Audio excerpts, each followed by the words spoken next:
আসসালামু আলাইকুম, জাহান কিচেন থেকে স্বাগতম। সবাই কেমন আছেন? আলহামদুলিল্লাহ, আমি অনেক ভালো আছি। আজকে দারুণ মজাদার একটা রেসিপি নিয়ে এসেছি। নাস্তার রেসিপি, টিফিনের রেসিপি। খুব সহজেই তৈরি করা যাবে। যেমন মজাদার, বানাতেও কিন্তু খুব অল্প সময় লাগে আর ঘরে থাকা উপকরণ দিয়েই বানানো যায়। তো এখানে আমি 1.5 কাপের মতো আটা নিয়েছি। আটা দিয়েই তৈরি করলে হবে, ময়দা না থাকলেও চলবে। দিচ্ছি স্বাদ অনুযায়ী লবণ আর দিচ্ছি 1 চা চামচ চিনি। এই পর্যায়ে আপনারা চাইলে এখানে কালিজিরাও অ্যাড করতে পারেন, তো আমি এটা করিনি, স্কিপ করেছি। তারপরে এই শুকনো উপকরণগুলোকে সুন্দর করে একটু নেড়েচেড়ে মিশিয়ে নিয়েছি। তারপর 1 টেবিল চামচের মতো সাদা তেল অ্যাড করেছি। আটাটাকে সুন্দর করে এখন একটু ময়াম দিয়ে নেব। এই কাজটা কিন্তু খুব সুন্দর করে করতে হবে, তা না হলে কিন্তু নাস্তাটা একদমই মুচমুচে হবে না। একটু হাতে সময় নিয়ে করার চেষ্টা করবেন আর খেয়াল করবেন কিভাবে করছি। তো ফাইনালি দেখুন ময়ামটা হয়ে গেছে আটার। আর এই ধরনের ময়ামটা এমনটাই হতে হবে।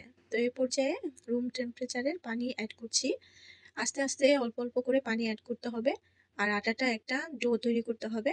আর এই আটার ডোটা একদম রুটি বানানোর ডো যেমন হয় ঠিক তেমন হবে না, কারণ রুটি বানানোর ডোটা একটু হার্ড হয় আর এটা অনেকটাই সফট করে তৈরি করতে হবে। দেখতেই পাচ্ছেন আমি আস্তে আস্তে পানি অ্যাড করছি আর ডোটা রেডি করেছি। হাতের অবস্থা দেখে বুঝতে পারছেন কতটা আমি সফট করেছি। ঠিক এমনটাই তৈরি করতে হবে। এই পর্যায়ে উপর থেকে আবারও 1 টেবিল চামচের মতো তেল অ্যাড করছি। এখন এটাকে সুন্দর করে একটু তেলটা নেড়েচেড়ে মাখিয়ে নেব। তারপর এটাকে রেস্টে রেখে দেব 10 মিনিটের মতো। এখন একটা পুর রেডি করে নেব।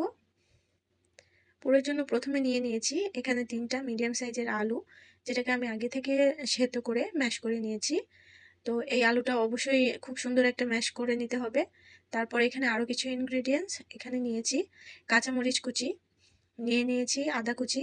আদাটা একদম মিহি পাতলা করে কুচি করে নিয়েছি পেঁয়াজ কুচি, ধনেপাতা কুচি আর হচ্ছে মটরশুঁটি। আর এখানে ধনেপাতাটা অবশ্যই একটু বেশি অ্যাড করার চেষ্টা করবেন। তাছাড়া আপনারা আরও কিছু সবজি অ্যাড করতে পারেন, গাজর কুচি, বাঁধাকপি কুচি।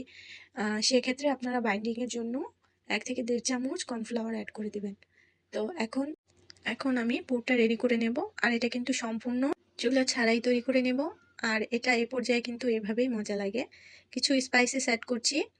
স্বাদ অনুযায়ী লবণ, মিট মশলা 1 চা চামচ, 1 চা চামচ গরম মশলা। তারপর বাকি যে ইনগ্রেডিয়েন্টসগুলো নিয়েছি একে একে অ্যাড করব। তো আপনারা চাইলে এই পর্যায়ে কিন্তু আরও কিছু স্পাইসেস অ্যাড করতে পারেন, তবে আমি যেগুলো অ্যাড করেছি এতে কিন্তু এটা স্বাদটা দারুণ হয়েছিল। যেমন আপনারা এখানে ধনিয়ার গুঁড়ো, জিরার গুঁড়ো, তারপরে চাট মশলা বা ম্যাগি মশলা এই ধরনের মশলাও অ্যাড করতে পারেন। তবে আমি ঘরে থাকা উপকরণ দিয়েই দেখিয়েছি, যেটা সবসময় অ্যাভেলেবেল থাকে। তো এখন এটাকে আমি খুব সুন্দর করে একটু নেড়েচেড়ে মাখিয়ে নেব। আর মশলাটা যাতে সবগুলো ভালো করে মিশে, তাই একটু সময় নিয়ে করতে হবে। আর আরেকটা কথা, যেটা বললাম তখন, আপনারা চাইলে কিন্তু এখানে আরও সবজি অ্যাড করতে পারেন, তাতে কিন্তু খেতে ভালো লাগবে। বাচ্চাদের জন্য পারফেক্ট হবে, যারা সবজি খেতে পছন্দ করেন না তাদের জন্য। তো 10 মিনিট হয়ে গেছে, রেস্টে রেখেছিলাম। আটাটা দেখুন অনেকটাই সফট হয়ে গেছে। এখন এটা থেকে আমি লেচি কেটে নেব ছোট ছোট।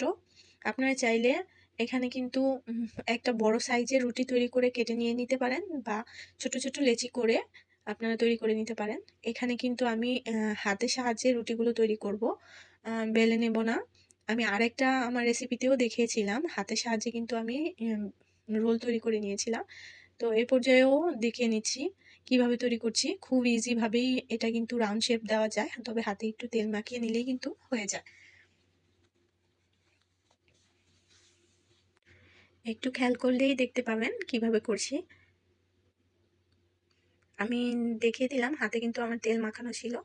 এ পর্যায়ে একটা জারের ঢাকনা নিয়ে নিয়েছি, আপনারা কুকি কাটার ইউজ করতে পারেন। এখন সুন্দর একটা শেপ আনার জন্য আমি কেটে নিচ্ছিলাম। আর আগেও বলে নিয়েছি, যদি চাইলে একটা বড় রুটি করে নিতে পারেন, তারপর কেটে নিতে পারেন। আর তাছাড়া ছোট ছোট করে লেচি করেও কিন্তু এটা করে নিতে পারেন বেলে। যদি আপনাদের কাছে ঝামেলা মনে হয় হাতে তৈরিটা, তাহলে কিন্তু বেলে নিতে পারেন। আর খেয়াল করে দেখে নিন আমি কিভাবে তৈরি করে নিচ্ছি নাস্তাটা। একটু হাতের সাহায্যে ড্যাব ড্যাব করে মুখটা বন্ধ করে নিলেই কিন্তু হয়ে যাবে। আপনারা চাইলে এই মুহূর্তে এটাকে মুড়ে নিতে পারেন। আর আর যদি না চান তাহলে এই যে এভাবে কাঁটা চামচের দিয়ে একটু মুখটা বন্ধ করে নিলেই হয়ে যাবে একটা ডিজাইনের মতো। তো একটা তৈরি করে নিয়েছি, তারপর বাকিগুলো তৈরি করে নেব আস্তে আস্তে। এই পর্যায়ে বলে নিচ্ছি, যারা আমার এই ভিডিওটা দেখছেন ফেসবুক পেজ থেকে দেখছেন, প্লিজ আমার চ্যানেলটাকে ফলো করে দিবেন। আর ভালো লাগলে অবশ্যই লাইক করবেন, কমেন্ট করবেন, শেয়ার করবেন। আপনাদের কমেন্ট কিন্তু আমি পড়ছি। আপনাদের কমেন্টের অপেক্ষায় আছি। আর যারা ইউটিউব চ্যানেল থেকে দেখছেন তাদেরকে অসংখ্য ধন্যবাদ। ভিডিও শুরুতেই একটা লাইক দিয়ে শুরু করবেন। তারপর সুন্দর একটা কমেন্ট করবেন। অবশ্যই আপনাদের কমেন্ট আমার কাছে অনেক ভালো লাগে। কমেন্টগুলো আমি অবশ্যই পড়ি।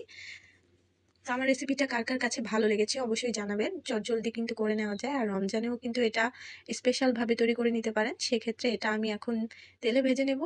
আপনারা তখন চাইলে এটাকে স্টিম করে নিতে পারেন, ভাপিয়ে নিতে পারেন। হেলদি একটা রেসিপি হবে। কারণ এখানে লটস অফ ভেজিটেবল আছে।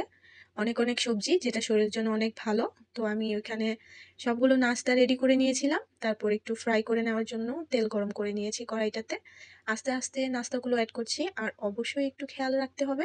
কারণ এ পর্যায়ে নাস্তাগুলো অনেকটাই সফট আর এটা কিন্তু অনেকটা পাতলা করে তৈরি করতে হবে। তাহলে কিন্তু মুচমুচে আর খেতে দারুণ লাগবে। তো হালকা হাতে আমি একটু নেড়েচেড়ে সেট করে নিচ্ছিলাম। এখন যেহেতু কিছুটা সময় তেলে ছিল, তাহলে এটাই কিন্তু অনেকটাই হার্ড হয়েছে এখন। তাই এখন উল্টাতে কিন্তু অনেকটাই সুবিধা হবে। আপনারা দেখছেন কিভাবে আমি করে নিচ্ছি।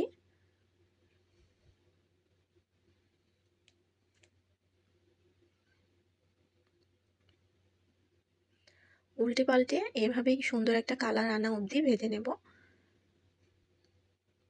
আপনারা কিন্তু ঘরে থাকা উপকরণ দিয়েই এটা বাচ্চাদের টিফিনে তৈরি করে রেখে দিতে পারেন তাদের জন্য। আর সেক্ষেত্রে বানিয়ে অবশ্যই ডিপ ফ্রিজে সংরক্ষণ করতে পারেন। এয়ারটাইট বক্সে রেখে দিলে এটা ১ থেকে ১.৫ মাস ভালো থাকবে। যখন চাইবেন বিকেলে নাস্তার সাথে, চায়ের সাথে বা হুটহাট যদি কোনো মেহমান চলে আসে, গেস্ট চলে আসে তাদেরকেও ভেজে দেওয়া যাবে। খেতে কিন্তু দারুণ লাগে। দেখুন সুন্দর একটা কালার আসা অবধি এটা ভেজে নেব। আপনারা আপনাদের পছন্দ অনুযায়ী কিন্তু ভেজে নিতে পারেন। আমি দেখুন কালারটা কতটুক এনেছি, এই কালারটাই কিন্তু পারফেক্ট লাগছিল। দেখতে কিন্তু দারুণ লাগছিল। খেতে এর থেকে দারুণ মজা হয়েছে। আপনারা কিন্তু ট্রাই করে দেখতে পারেন। তো এইভাবে একটু ঝাঁকিয়ে নিলে এক্সেস তেলটা কিন্তু ঝরে যায়। আর বাকিটা আমি এখন সেম প্রসেসে ভেজে নেব। তো ওইটা যখন দিলাম নাস্তাটা, সেটা কিন্তু প্রথম অবস্থায় বানানোটা ছিল। দেখতেই পাচ্ছিলেন শেপটা একদম নষ্ট হয়ে গেছে। বাকিগুলো কিন্তু অনেকটাই সুন্দর হয়েছিল। আর দেখেই কিন্তু বুঝতে পারছেন নাস্তাগুলো কতটা মুচমুচে মুচমুচে হয়েছে, ফুলেছে। দেখে কিন্তু বোঝা যাচ্ছে। কালারটাও কিন্তু দারুণ এসেছে। তো একবার ট্রাই করে দেখতে পারেন। এই নাস্তাটা খেতে কিন্তু দারুণ লাগে। বাচ্চারা, বড়রা সবাই কিন্তু দারুণ মজা করে খেতে চাইবে। তো নিমিষেই কিন্তু আমার ১ প্লেট নাস্তা শেষ হয়ে গিয়েছিল। আমি অসংখ্য দুঃখিত, কারণ আমি ডেকোরেশনটা পারফেক্টলি করতে পারিনি। কারণ আমি আ আমার মেয়ে অনেক অসুস্থ, কয়েকদিন যাবৎ ভিডিও দিতে পারছিলাম না। তো যখন ভিডিও মেক করছিলাম তখন ও অনেক কান্নাকাটি করছিল। তো তাই তাড়াহুড়ো করে একটু ডেকোরেশন করে নিয়েছি।